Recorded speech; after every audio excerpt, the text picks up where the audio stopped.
To my channel কাজ variety blogs. এটা আমার লাস্ট ভিডিও ইন্ডিয়াত। আজকে আমি এখান থেকে যাই মুগিয়া 9টার সময় আমরা ফ্লাইট, 5:30 বাজে গেছে। 6টার সময় আমরা এখান থেকে বাইরে যাবো রুম থেকে। এয়ারপোর্টেই আসি, একটা রুমে আসি আমরা। এখান থেকে বাইরে ছিল না, এয়ারপোর্টের ভিতরে আমরা থাকি গেছি কালকে রাত্রে। বাইরে গেলে লেট হয়ে যাবো, তাই এখান থেকে থাকি গেছি। আমি উঠে গেছি অনেক আগেই, আমার ছেলে এখন ওই ঘুমার ডাকতে হইবে। তারপর আমরা এখান থেকে বাইরে নিয়ে আস্তে আস্তে। দেখুন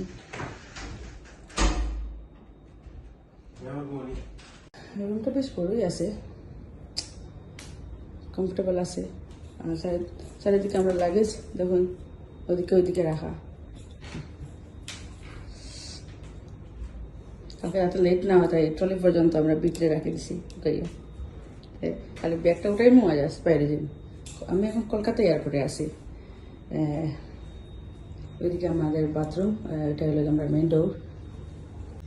দেখুন এটা আমরা বাথরুম, এখানে আমরা আসলাম কালকে রুমের মধ্যে। এটা বাথরুম ভালোই লাগছে।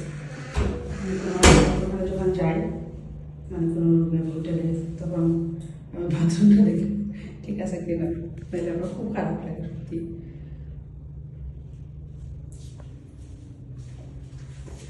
সব ব্যবস্থা আছে বসে, ভালোই লাগছে আমার। আর ওই আমার ছেলে ঘুমার। ওইখান থেকে বাইরের ভিউ দেখা যায়, মানে এয়ারপোর্টের ভিতরে সব কিছু দেখা যায় বেশ। ওই তখন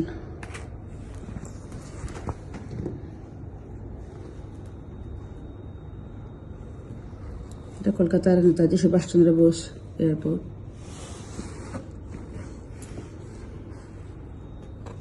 খুব মিস করবো এখান থেকে যাওয়ার পরে।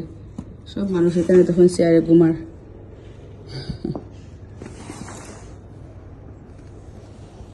আজকে খুব মিস করবো, আজকে যাই মুগি আমি আমার দেশ ছাড়িয়া। খুব খারাপ লাগে কিন্তু কি তারপর যাইতে তো হইব, একটু তো লাগবো।